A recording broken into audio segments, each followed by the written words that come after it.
Right now at noon, the discovery of 6 dead hostages found in Gaza, prompting a furious reaction among the Israelis, while tens of thousands of protesters are blaming their prime minister for failing to secure a ceasefire deal.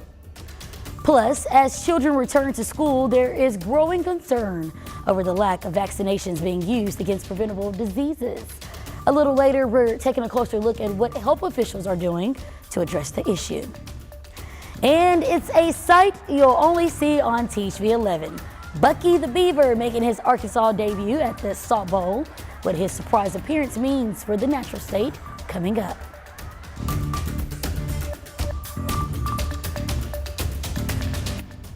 Well, it is a beautiful Labor Day here in Arkansas as we say goodbye to summer. Thank you for joining us. I'm Jurnee Taylor here with meteorologist Tracy Bean. And Tracy, if they didn't hear me the first time, summer is officially over. Yeah, there's a lot of sad people out there. I'm sad, but I'm not sad about the hot air. The hot air can go. Yeah, it can get on out of here. We are looking at those temperatures starting to cool off a little bit, which is nice. We're looking at the dew points going a little bit lower. That's going to mean the humidity is going to also calm down just a little bit, and we can all be happy about that. 85 in central Arkansas. We can see those 70s in the northern portion of the state. We have a frontal boundary up there, and you can already see how that's affecting the air. Looking for those temperatures to continue to cool off as we are heading into the rest of the week. Now, highs today right around 90, partly sunny skies. Going to see those clouds increase as we head into the afternoon and evening hours, but that's okay because we're not looking for any rainfall. Still going to be a fantastic day ahead. And your highs tomorrow, 88. Once we get that drier air in place, again, those dew points are going to be lower. It's going to feel nice tomorrow, and we've got some nice weather headed our way. We're going to have a few days of rain, but stay with me. We're going to talk more about that in my forecast coming up in just a few minutes. All right, Tracy, thank you. Well, we have a holiday traffic alert this afternoon. An early morning vehicle fire is still causing issues in North Little Rock. The incident happened near Maybelline Road along I-40. Eastbound traffic is now being diverted at exit 161, and there's no information on what caused the fire, but we will update you as the area is cleared and we learn more information.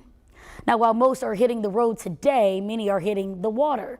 And that's why the Little Rock District of U.S. Army Corps of Engineers is sharing some safety tips for the Labor Day holiday.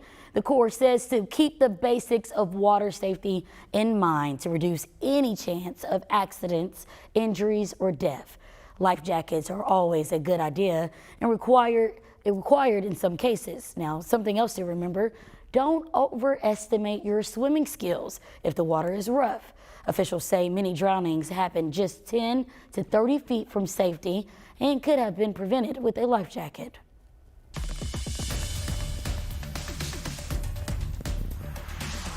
Now to the Middle East, where a national strike brought major disruptions across Israel as outrage continues over the murders of 6 hostages in Gaza. Today's demonstration comes after a weekend filled with mass protests over the Israeli government's failure to secure a hostage release deal. CBS is in Tel Aviv this afternoon with the latest on the developing situation. Filled with grief and fury, tens of thousands of Israelis filled the streets of Tel Aviv, blaming the killings of the hostages squarely on Prime Minister Benjamin Netanyahu and his extreme right-wing government allies. I think we have a criminal government who lets the hostages be murdered only for the sake of the coalition. A coalition they say has prioritized the war on Gaza over a deal with Hamas, which would see the remaining 100 or so hostages freed. In Jerusalem, another massive rally, this time outside the Prime Minister's office, where we met Lee Siegel, the brother of Keith Siegel, an Israeli-American still being held in Gaza. My message to Prime Minister Netanyahu is that my brother Keith and all the remaining hostages need to be home immediately. The 6 hostages have been identified as Ori Danino, Alex Lobanov, Almog Sarusi, Carmel Gat, Eden Yerushalmi, and Israeli-American Hirsch Goldberg Poland. Goldberg Poland's parents' campaign to bring attention to the plight of the hostages took them around the world, including an address at last month's Democratic Party convention. Hirsch, if you can hear us, we love you. Stay strong. Survive. And President Biden spoke to the Goldberg Poland family, telling them, quote, Hamas leaders would pay for their crimes. But he also told reporters he was still optimistic a deal could be reached. In Imtiaz Taib, CBS News, Tel Aviv. We'll turn it now to the campaign trail, where both presidential candidates are focusing on workers this Labor Day. With the election just over 2 months away, battleground states remain the top priority for former President Donald Trump and Vice President Kamala Harris.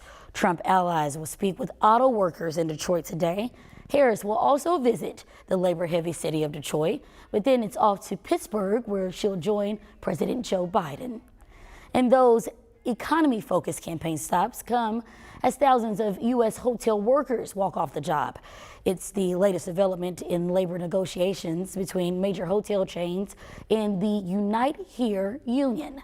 Those talks broke down over the weekend, and the union represents front desk workers, housekeepers, and other workers who are demanding better wages and working conditions.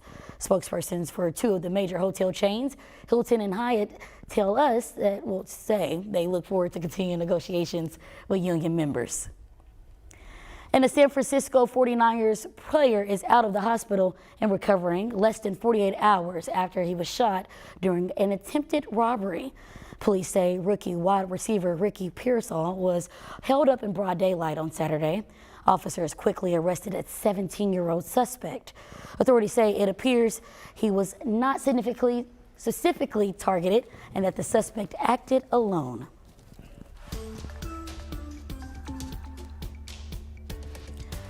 Well, it continues to be our top story online. After more than a year of nailing down the plans, Buc-ee's is finally coming to Arkansas. The supersized chain made a supersized announcement on Friday at the state's biggest high school football game. CHV11's Brooke Buckner was on the sidelines of the Salt Bowl when the Bucky the Beaver made it official.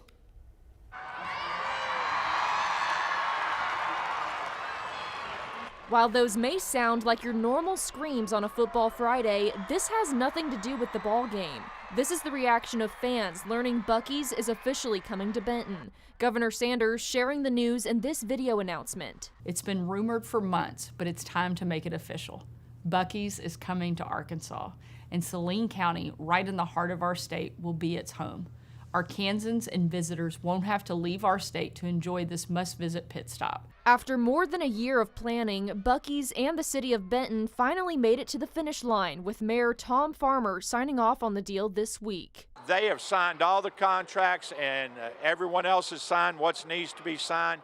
They're still waiting on a slight permit.